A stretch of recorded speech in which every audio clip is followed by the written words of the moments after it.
livre agora, pois tu mesmo dizia: sou filho dele, sou filho amado dele. Senhor, obrigado pela tua palavra, obrigado pela vida da tua igreja. Estamos nesse lugar para entregar um culto ao Senhor, para te prestar elogios e louvores e também para ouvir a tua palavra. Que o nosso coração seja uma terra produtiva e que ela produza 30, 60 e até 100 por uma hoje aqui, Senhor. Estamos nesse lugar para recebermos um direcionamento teu. Portanto, que a tua vontade seja feita em nós e que a gente possa se submeter ao teu querer hoje aqui. Continua falando com o nosso coração através da tua palavra. Em nome do teu Filho Jesus nós te pedimos e te agradecemos, porque teu é o reino, o poder e a glória para sempre, sempre, sempre. Amém. Você pode aplaudir mais uma vez Jesus? Graças a Deus.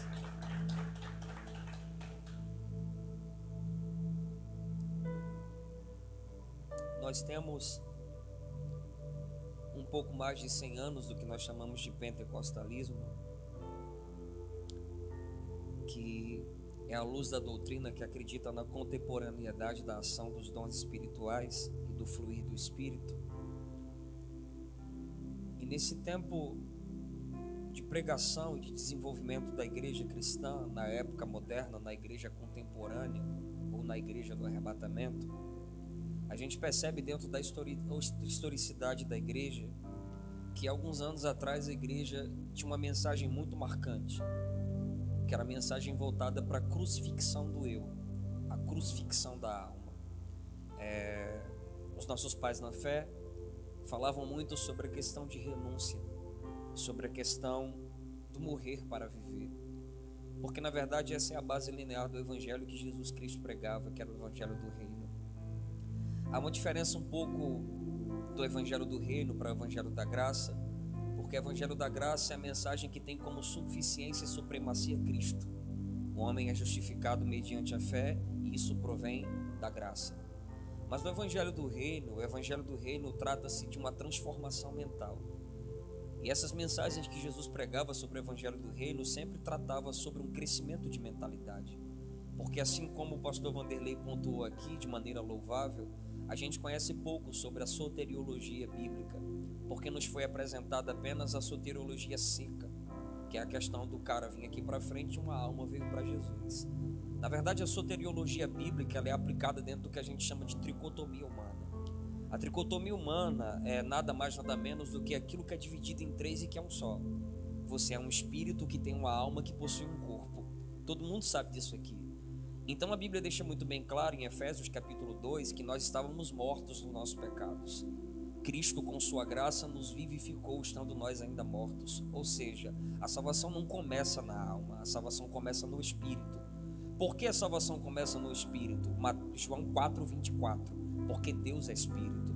E para que eu tenha um relacionamento com Deus, é necessário que meu espírito seja reativado. Todos os que estão lá fora, desprovidos da graça, sem Jesus, são mortos espirituais. Então a primeira coisa que Jesus faz na vida de um indivíduo quando chama ele é salvar no espírito. E salvar no espírito nada mais é do que ressuscitar esse espírito que morreu com Adão. Por quê? Porque a sombra da nossa condenação não se diz respeito à nossa conduta, mas antes mesmo da nossa conduta.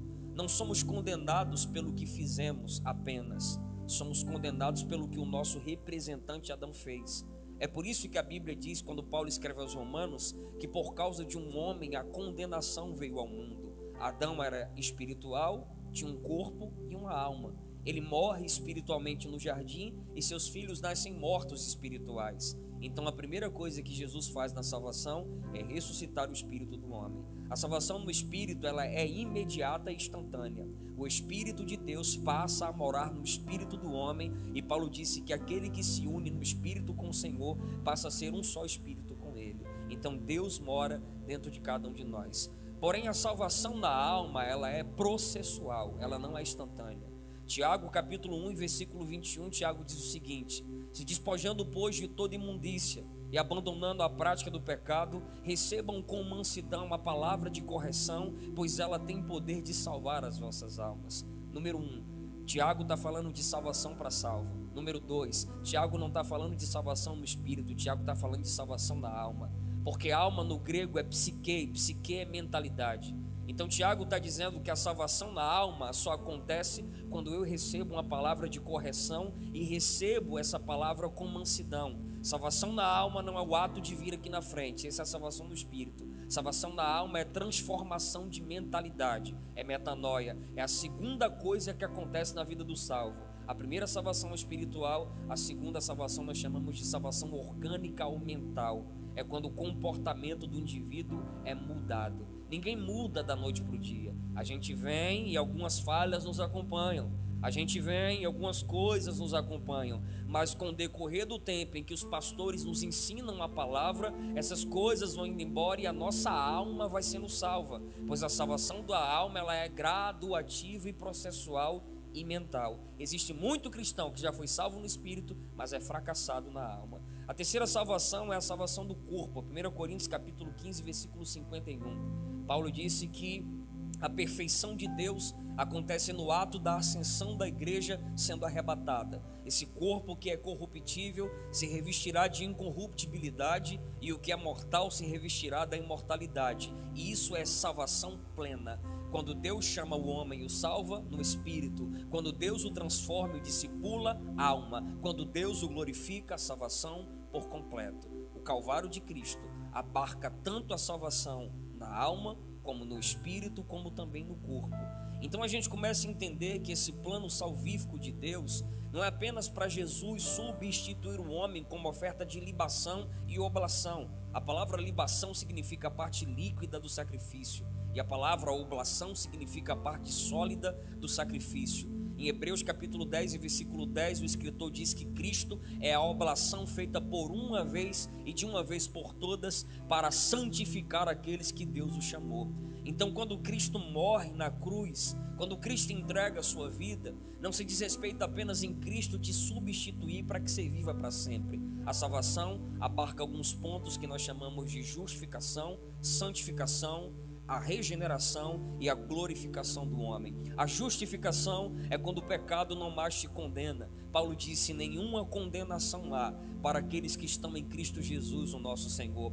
A santificação é quando o pecado não consegue mais vencer e ser o seu Senhor. Quando Deus santifica o homem, o pecado na vida de um cristão santo agora é uma opção e não um algoz. Todos os que estão aqui não são mais escravos do pecado, pecamos por arbítrio. Pecamos porque queremos. As pessoas falam que pecado é acidental, mas a Bíblia deixa muito bem claro que todo pecado, pastor Vanderlei, ele é premeditado no coração, na mentalidade do homem, materializado com a sua mão. Ou seja, o pecado não é mais meu Senhor, porque Cristo morreu para me livrar do pecado e não dos pecados, porque pecado e pecado são coisas diferentes. A palavra pecado no singular traz a ideia do pecado original. Cristo morreu e aniquilou a raiz desse pecado original. Pecados são o fruto desse pecado. Jesus não arrancou os frutos, ele matou a árvore pela raiz e disse assim: que o pecado não reine mais em vocês, mas que o Espírito do Senhor vos conduza em uma vida de santidade para a glória de Deus. Isso é uma soteriologia bem básica, mas que é bem importante da gente entender.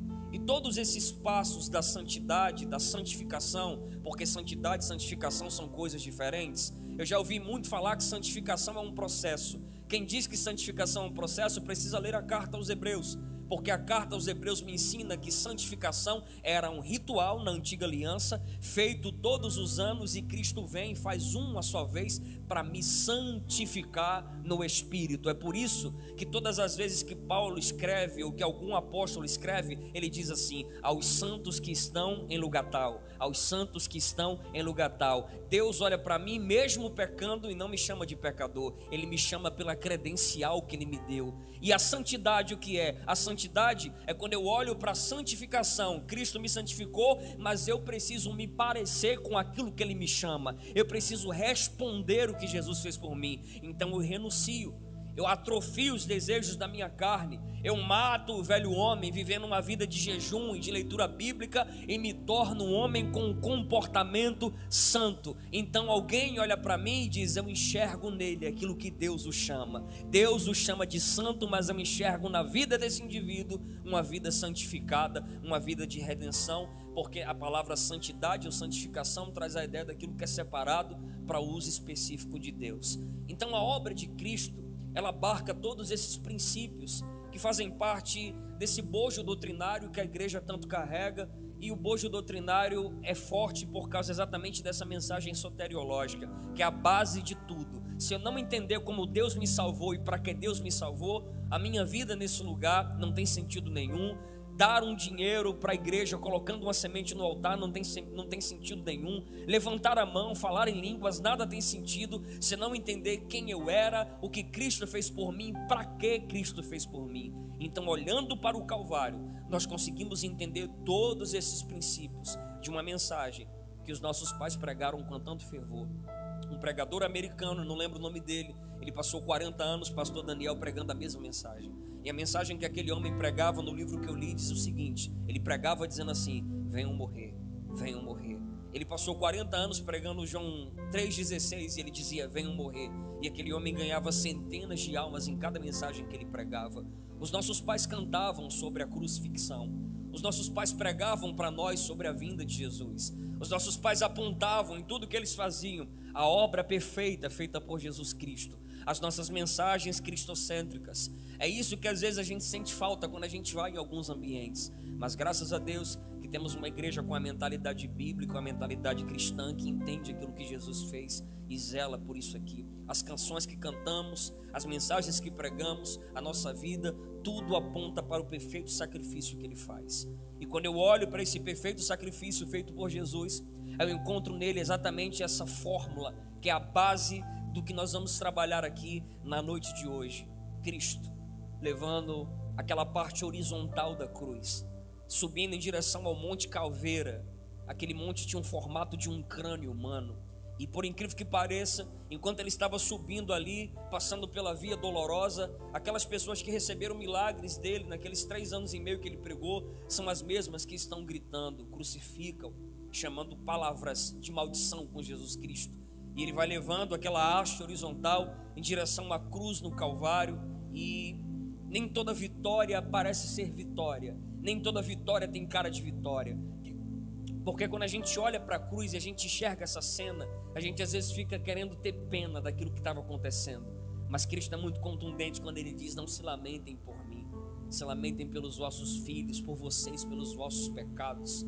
Cristo sabia o que estava fazendo. Cristo sabia onde Ele estava, porque Ele nunca parou de paraquedas na cruz. A cruz sempre foi um plano de Deus para Jesus Cristo por causa da humanidade. É por isso que Isaías, no capítulo 53, 700 anos antes de Jesus aparecer como Messias, Isaías já dizia: e Ele levou sobre si os nossos pecados, Ele levou sobre si as nossas enfermidades, o castigo que nos trouxe a paz estava sobre Ele, pelas suas pisaduras nós todos somos purificados, somos sarados. Antes de acontecer, Isaías já dizia que Ele levou, porque na mentalidade de Deus, como diz o escritor, antes de Deus dizer haja luz, Deus já tinha dito no seu coração: haja cruz. E Cristo estava lá, na crucificação, preso, pregado os braços, os pés, naquela haste vertical, naquela haste horizontal, enxergando de baixo aquelas multidões que proferiam para ele: se tu és, tire os pregos e desça da cruz. Eu entendi uma coisa quando eu vi o religioso dizendo: Jesus, tire o prego e desça da cruz. Eu entendi que da mesma maneira como Satanás começou a tentar Jesus em Mateus capítulo 4, ele vai tentar Jesus exatamente debaixo da cruz, pedindo para que Jesus faça alguma coisa ou diga alguma coisa para provar aquilo que ele é. Em Mateus capítulo 4, o diabo quer que Jesus haja para mostrar que ele é filho de Deus. E na cruz, aqui no final do evangelho narrado por Mateus, os religiosos estão dizendo: eu quero que você faça alguma coisa para você provar que você é filho de Deus. Então, debaixo daquela cruz, olhando para Jesus e para o seu sacrifício, aqueles homens olharam e disseram o seguinte: salvou a todos, mas a si mesmo não pôde salvar. Parece uma mentira, porque é um religioso que está dizendo. Mas foi exatamente isso. Salvou todos que estavam ao seu redor, mas não era para salvar a si mesmo. Curou tanta gente, fez tanto milagre. Então eles vão dizer o seguinte para Jesus: isso é uma afronta. Afronta é diferente de confronto. Quem te afronta quer te expor, quem te confronta quer te melhorar. Por isso que a palavra confronto no original significa fronte a fronte, ou seja, cara a cara. Toda pessoa que te confronta cara a cara quer ver você melhorar, mas quem te afronta quer expor tua ferida. Então o religioso não quer confrontar, ele quer afrontar. E ele diz o seguinte: eu quero que você reaja, eu quero que você faça alguma coisa para você provar que você é aquilo que você é. E quando eu parei para meditar nisso aqui, enquanto eu estava na barbearia hoje, eu não vi Jesus mencionar uma palavra para esses religiosos. Eu não vi Jesus dizer nada para esses homens, ou querer provar de maneira nenhuma. Por quê? Porque eu costumo dizer o seguinte: quanto mais você é, menos você precisa provar. A gente vive uma época em que as pessoas querem provar tudo. Tudo que elas fazem, elas querem provar para os outros. Alguém quer cantar para provar que canta mais do que alguém. Alguém quer fazer alguma coisa para provar que faz mais do que a outra. E tudo que esses homens estão dizendo é: Jesus, faça ou fale alguma coisa que comprove que você é quem você disse que era, ou quem o Pai disse que você era. E a primeira coisa que eles querem que Jesus faça, para que Jesus assuma essa posição de provar que é anular o sofrimento. Tira o prego e desça da cruz, e eu creio que você é o Filho de Deus. Anular o sofrimento. E por incrível que pareça, essa mensagem de boca de religioso virou um slogan para alguns lugares. Quem nunca entrou pela porta de uma congregação querendo parar de sofrer para sempre?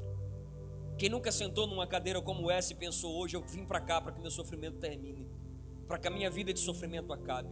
E eu lembro de Jesus nos evangelhos dizendo para os discípulos: não penseis que vim trazer a paz, vim trazer a espada.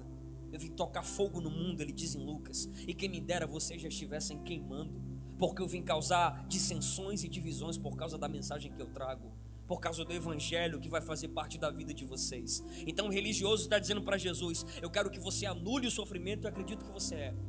Eu quero que você reaja tirando esse sofrimento que está sobre você, e eu acredito que você é. Maturidade cristã, maturidade no espírito, é a capacidade de entender que existem momentos que eu preciso entender que eu não posso entrar em cena para fazer nada, que eu não posso entrar em pelejas que Deus não me mandou entrar nelas. Eu tenho que entender que uma coisa é eu ser ousado, outra coisa é eu ser afoito. E tem muita gente achando que ser ousado é a mesma coisa que ser afoito, é levantar a cabeça, erguer a sua voz e querer defender. Eu vejo pessoas gritando para mim, falando comigo quando vou na barbearia: olha, hoje eu discuti com alguém em defesa do evangelho, hoje eu conversei com alguém, acabei discutindo em defesa de Jesus Cristo. A gente não entendeu o evangelho ainda, porque Jesus não morreu para você ser o advogado dele, Jesus morreu para você ser testemunha dele. E esse é o problema. Tem muita gente abrindo o bocão e querendo provar coisas que a Bíblia não nos manda provar. A Bíblia nunca mandou eu provar que sou filho de Deus. A Bíblia me manda obedecer a Ele.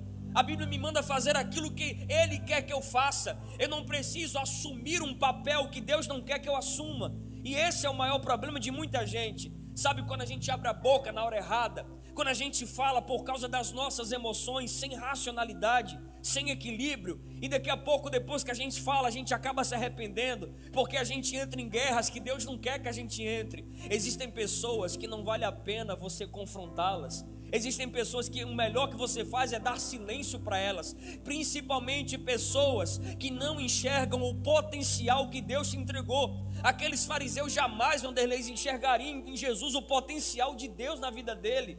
Fariseu, no fundo do coração, sabe que Jesus é o Filho de Deus, mas eles não querem assumir, porque Jesus tomou uma posição diferente da que eles imaginavam. Ele não veio com vara de ferro para massacrar, ele não veio num cavalo branco, ele não sentou com os fariseus, ele sentou com pecadores e publicanos. Então o fariseu olhava para isso e dizia: não tem potencial. Então a gente às vezes abre a boca para querer provar ou para querer verbalizar coisas que a gente não precisa fazer. E eu olho para Jesus na cruz sofrendo daquele jeito, e aqueles homens olhando para ele dizendo: vai, fala alguma coisa, faça ou fale alguma coisa. E simplesmente a resposta de Jesus para esses homens é silêncio.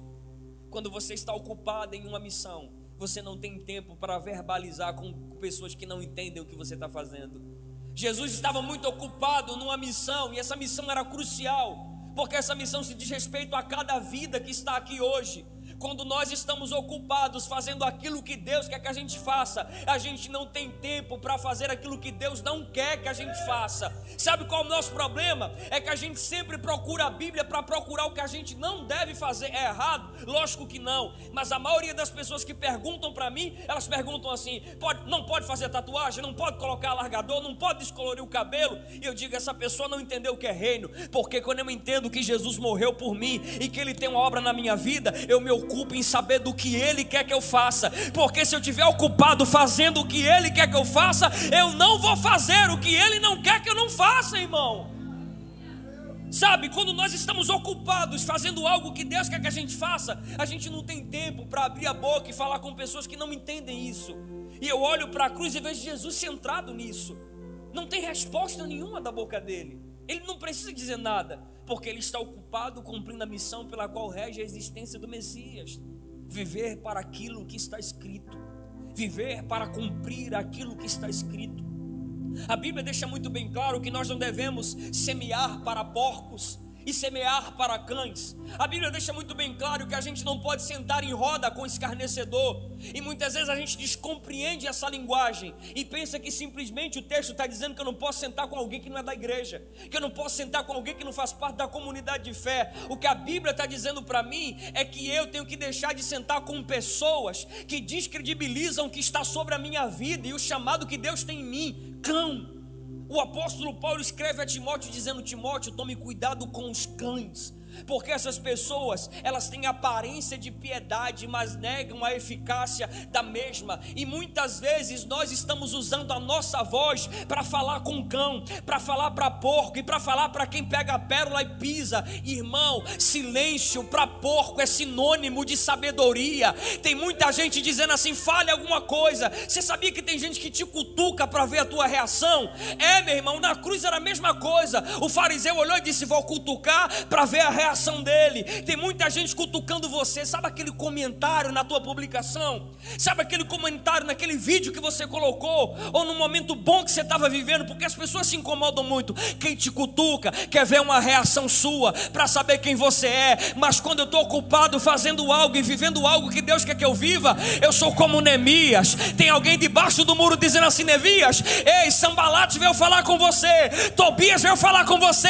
Mas Neemias diz: olha, fala para ele que vem outro dia, porque eu estou ocupado fazendo uma grande obra e não tenho tempo para esses fofoqueiros. Quando nós estamos ocupados com o coração numa obra muito grande, as críticas ficam em segundo plano. Nós não perdemos o nosso tempo dando resposta para quem não quer resposta. Aquele que inflama você e que me inflama não quer uma resposta, ele quer ver a sua reação. E se Moisés tivesse entendido isso, talvez ele não teria ferido a rocha em Meribá. Porque tudo o que aconteceu com Moisés se diz respeito à ausência de um equilíbrio. Porque todas as vezes que nós não estamos equilibrados, nós respondemos da maneira errada. E a resposta revela quem somos. Você não sabe quem é você na sua ação, você sabe quem é você na sua reação. Isso é quem somos. Jesus simplesmente se posiciona no lugar que ele está. E Jesus precisava entender uma coisa. É aquela velha frase do fitness: sem dor, sem ganho. Jesus olhou e ele preferiu calar-se e guardar o seu coração para Deus. O fariseu está dizendo assim: para de sofrer, que eu creio que você é de Deus. Se você é filho de Deus, tira o prego dessa da cruz. E talvez essa seja a maior pergunta que as pessoas fazem para elas mesmas, assim como eu já fiz para mim. Se eu sou teu filho, por que às vezes eu sofro tanto? E por que eu sou tão confrontado mediante o sofrimento que eu passo? E a pergunta que fica é: como é que Deus vai nos tirar de um lugar que Ele mesmo colocou? Porque quem colocou Jesus na cruz foi Deus. A Bíblia diz que Deus entregou seu filho para ser morto, cúmplice do assassinato. Quem matou Jesus foi Deus, como diz o Juliano Som. Porque Ele que entrega Jesus para ser morto. Não é a morte que tem poder sobre Ele, é o Pai que entrega Ele. Jesus fica lá. Talvez a maior prova que a gente tenha que mostrar para alguém, se é que a gente precisa, não é quando a gente fala qualquer coisa, não é quando a gente responde para alguém, é quando a gente permanece em silêncio fazendo aquilo que Deus quer que a gente faça. Essa é a mensagem do fariseu: para de sofrer, que eu quero que você tira o prego e vem dançar aqui com a gente embaixo. Existem pessoas que vão passar 40 anos, 50, 60 orando para que aquele pai saia do boteco, ele nunca vai sair. E a pergunta que fica é: ela não é de Deus? É, porque o que revela ela ser de Deus não é apenas aquele homem sair, porque talvez ele saia, talvez não, mas é a capacidade dela insistir, mesmo ele continuando lá no barco. É a persistência fazendo a coisa certa, sem precisar dar resposta para ninguém. Porque às vezes as pessoas olham para nós e falam assim: você não está orando há tanto tempo? Quanto tempo faz que você já está pedindo isso? Eu conheço você, ó, de tantos anos que você chora por isso, e por que não? Às vezes não é o resultado, porque a gente ora sempre pensando em resultado. Para Deus o maior resultado da oração é orar. Para Deus o maior resultado da oração é você estar orando. Esse é o maior resultado que a oração pode nos dar. Porque Jesus nunca relacionou orar apenas em questão de ter coisas. Porque senão Jesus começava ensinando a gente o Pai Nosso já pedindo pão. Mas Jesus nos ensina o Pai Nosso glorificando a Deus e se submetendo à vontade dEle, para depois pedir pão. Porque se ora dizendo Pai, né? Ele não ora dizendo Pai, e ali não é uma oração universal, ali é o esqueleto de uma mensagem que ensina a orar. Se ele começa a orar dizendo Pai, por que ele não começa pedindo pão? Porque se ele está orando para o Pai, ele sabe que Pai é provedor, e na hora que o filho tiver fome, o Pai vai dar pão. É por isso que ele não diz assim: me dá o pão de depois de amanhã, me dá o pão de 2050, ele diz o pão de cada dia.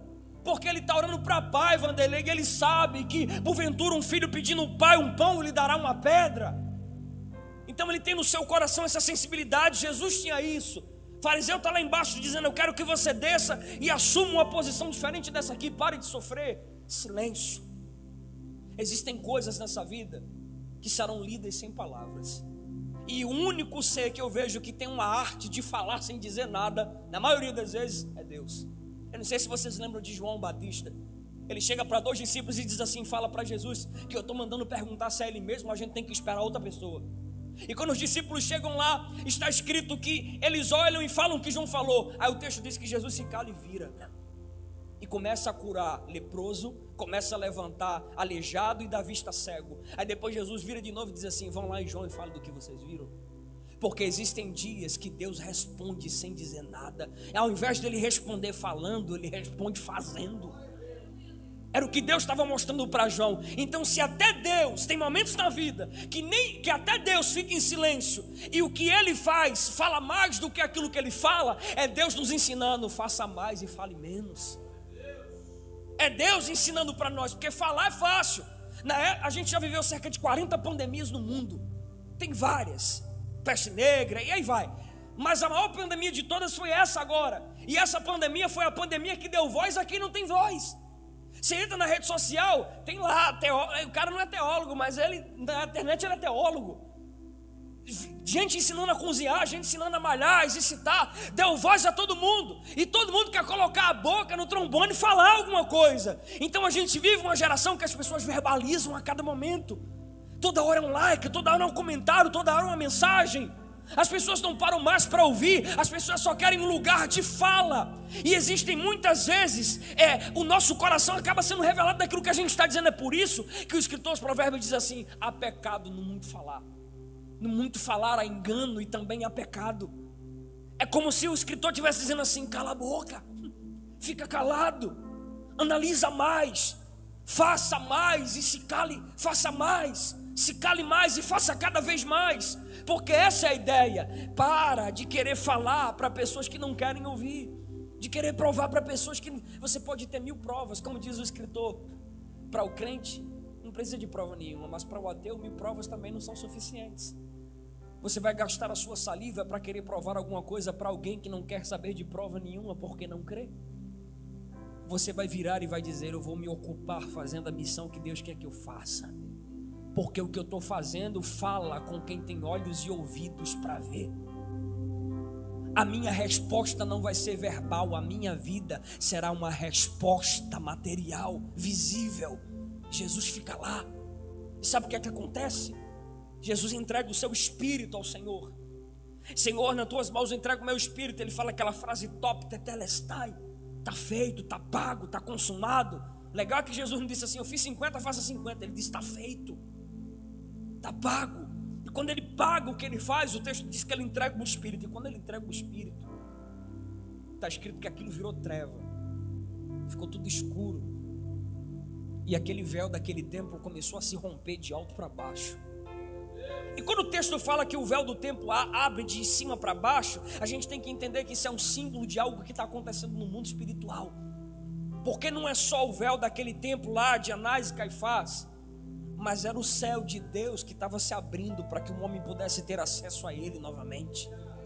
Então dá para você entender que quando você se cala e fica aonde Deus quer que você fique, sem precisar dizer nada para ninguém, tem coisa no céu que começa a se abrir para ter acesso para você.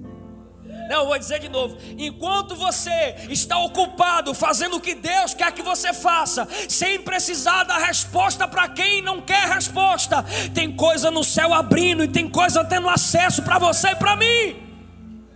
Aí começa no céu, o véu se abre, e tudo que começa no céu reflete na terra. A terra começa a tremer, as rochas começam a se partir. Por quê?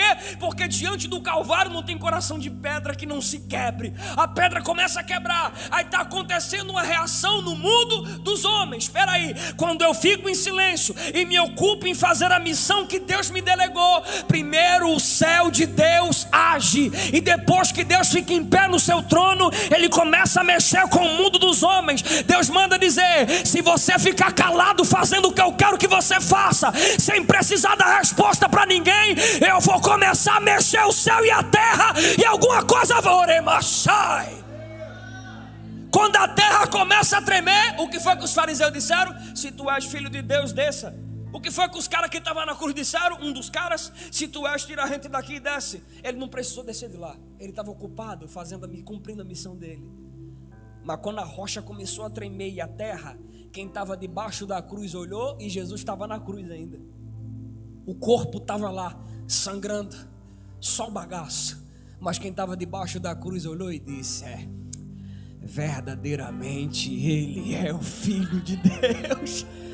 Você está entendendo? Não precisa responder nada, irmão. Não precisa dizer nada. Talvez a maior prova que você tenha que dar é permanecer no Calvário com Cristo. É ficar onde Deus quer que você fique. Porque alguém vai olhar e vai dizer: não, verdadeiramente Ele é. Apanha, mas continua na igreja. É perseguido, mas continua orando. Está tudo dando errado. Verdadeiramente Ele é. Ele é. Alguém vai entender sem você precisar dizer, irmão. Que coisa boa, meu Deus. Que palavra. A Bíblia é fenomenal, irmão. E quando a terra começa a tremer, é tridimensional. O mundo dos mortos começa a reagir também.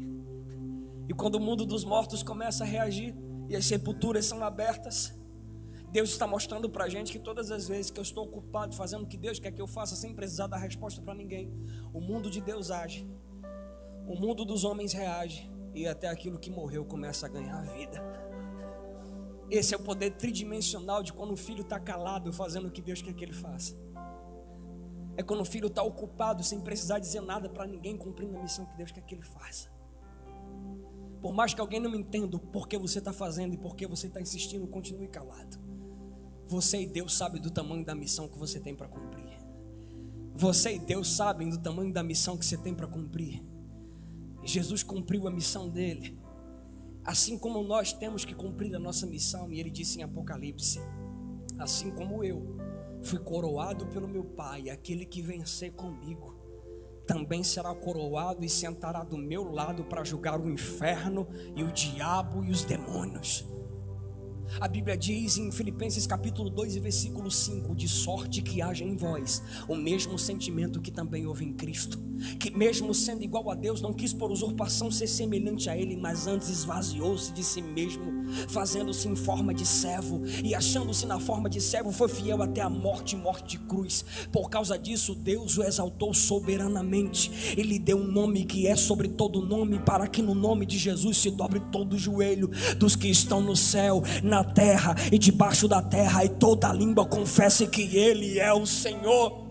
Imagina Pôncio Pilatos olhando para Jesus dizendo assim: tu és o Filho de Deus, tu és o Messias. Jesus calado: tu és o Filho de Deus. Não importava para aquele homem se Jesus dissesse que era ou que não era. E aquele homem diz: fale alguma coisa, diga, responda, eu tenho poder para te tirar ou te prender. Aí Jesus diz: nenhuma autoridade a ti foi dada, se não fosse pela mão do meu Deus, eu não preciso dizer nada. Tu dizes. Jesus foi calado como ovelha muda ao matadouro. Nenhuma palavra saiu da boca dele.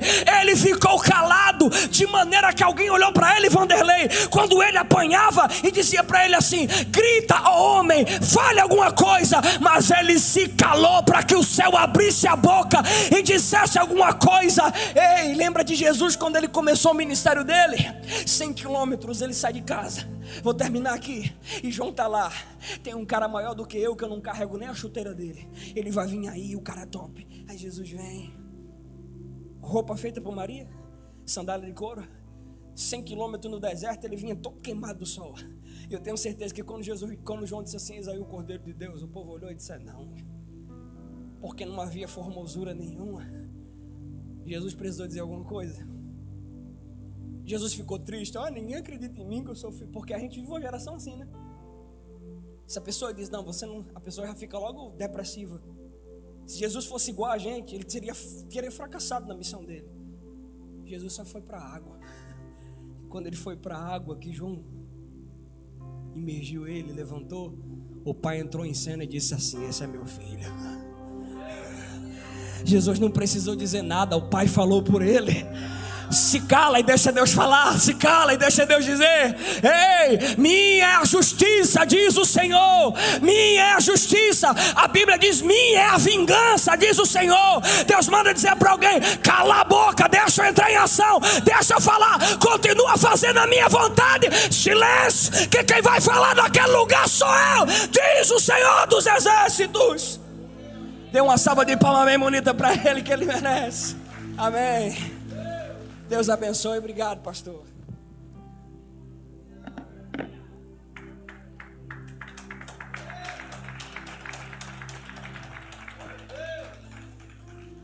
Graças a Deus. Quantos foram abençoados?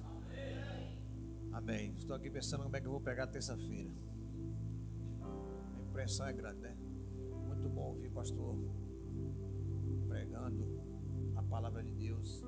Irmãos, é muito difícil para mim e para você ficar em silêncio, mas desde o começo desse culto, que Deus tem falado ao nosso coração para nós ficarmos em silêncio e ouvirmos a sua voz. É muito importante que você creia no que é ministrado aqui em cima desse púlpito, que você exercite a leitura diária, a oração, e pare de querer afrontar os outros e comece a viver uma vida diferenciada para que as pessoas vejam Cristo em você, para que as pessoas vejam Cristo em mim. Amém? Vamos ficar de pé? Acenda as luzes aí, meu querido. Só lembrar os irmãos que amanhã nós temos os PGs e quinta-feira, quinta profética. Esteja